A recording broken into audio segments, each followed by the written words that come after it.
माँ, जन्मदाता, रक्षक, दाता। माँ, यह शब्द स्वतः ही हृदय को उत्साहित करके गदगद सा कर देता है। हम माँ को न केवल दर्द और दुख में बल्कि खुशी और उल्लास में भी पुकारते हैं। यही पहला शब्द है जो जहन में आता है, चाहे वह मानव रूप में या हमारे शास्त्रों में दर्शाए हुए विभिन्न रूपों में, या वह परम निर्गुण ऊर्जा जिसमें हम अंत में विलीन होने की कामना करते हैं। माँ शब्द का जादू ऐसा ही रहता है। पंजाबी में मन को मोहने वाली एक कहावत है जिसे मेरी माँ अक्सर दोहराती थी, माँ मारे पर मारण ना देवे। इसका अर्थ है कि माँ नाराज हो सकती है और अपने बच्चों को अनुशासित करने के लिए मार भी सकती है, लेकिन अगर कोई और ऐसा करने की कोशिश भी करता है तो वह ऐसा कभी नहीं होने देती। चट्टान की तरह अपने बच्चों की रक्षा कर उनके साथ खड़ी रहेगी। यह हर माँ का सच है, चाहे वे परमात्मा स्वरूप हो या इंसानी। वेदों में अपने कई रूपों में वे जिस भावना का प्रतिनिधित्व करती है और अपने भक्तों की रक्षा कर उन्हें आत्म साक्षात्कार और जीवन मुक्ति के उच्चतम लक्ष्य में पहुंचने में उनकी मदद करती ही है। उसकी प्रार्थना करने का दिन शुक्रवार है और वह शुक्र ग्रह का दिन है।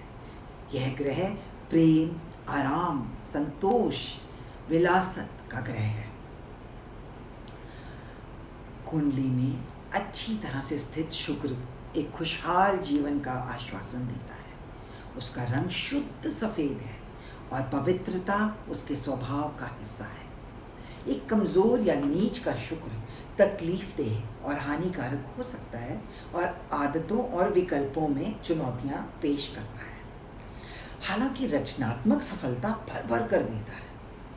चावल, चीनी, दूध और सफ़ेद वस्त्र दान करने से यह ग्रह शांत होता है। यह दोहराने की आवश्यकता तो शायद है नहीं कि दान उन्हीं को करना है जिनसे हम जुड़े हुए हैं। कन्या अनाथालय में भी शुक्र का दान करने से अत्यधिक लाभकारी हो सकती है। नवरात्रि में प्रतिदिन दान करें और माँ के कई रूपों की प्रार्थना करने से बहुत बहुत शांति मिलती है। आध्यात्मिक पथ पर मुझे यह समझ में आया कि चाहे वह नवदुर्गा हो या सीता या राधा या मीरा या तांत्रिक दशमित महाविद्याएं हों, कोई भी ऊर्जा हो, सभी एक माँ शक्ति से ही निकलती है। आखिरकार वह एक और एकमात्र शक्ति है। तो क्या इसका मतलब है कि दो भगवान हैं? क्या यह इस तथ्य को जानने के विपरीत नहीं है कि परम ऊर्जा या ईश्वर जैसा कि हम उन्हें संदर्भित करते हैं, वह तो एक ही है। तो इतने सारे महिला रूपों का क्या? इसके अलावा पुरुष और महिला लिंगों की पितृसत्ता और असमानता पर कितनी लड़ाई है, उसका क्या? दोनों में श्रेष्ठ कौन है? हिंदू पौराणिक कथाओं में पता चलता है कि पितृसत्ता का यह विचार कि पुरुष महिला से श्रेष्ठ है, इसका सिर्फ आविष्कार मनुष्य द्वारा किया गया है और यह सामाजिक दृष्टिकोण पर भी आधारित है और पूर्ण रूप से मिथ्या है, वास्तविकता नहीं है। जैसा कि माया हमेशा होती है। आत्मा का कोई लिंग नहीं होता, लिंग काया और शरीर से संबंधित है और जैसा हम सब जानते हैं यह तो सब अस्थाई है, माया है, परमानेंट नहीं है। शिव और शक्ति यह अस्तित्व में एक है, ये एक दूसरे के बिना जी ही नहीं सकते। जन्मदाता होने के लिए भी दोनों की आवश्यकता है। एक ही स्वरूप के दो हिस्से हैं, वे अलग नहीं हैं। यह तो समझने वाली बात है कि आत्मा की तरह भगवान का भी कोई लिंग नहीं होता, अर्थात उनका भी कोई रूप नहीं है। जैसे जैसे हम अध्यात्म की राह पर अपने चुने हुए रास्तों पर बढ़ते हैं, हम अपने स्वभाव और प्रारब्ध यानी नियति के अनुसार जिस प्रतिमा की ओर आकर्षित होते हैं उसे चुन लेते हैं। यह अध्यात्म के पथ पर हमारे विकार को बढ़ाता है और हमें जीवन की चुनौतियों का सामना करने में मदद करता है। और हम में से प्रत्येक जो शुद्ध और साफ इरादे से प्रार्थना करता है वह अपने आप में एक महात्मा है।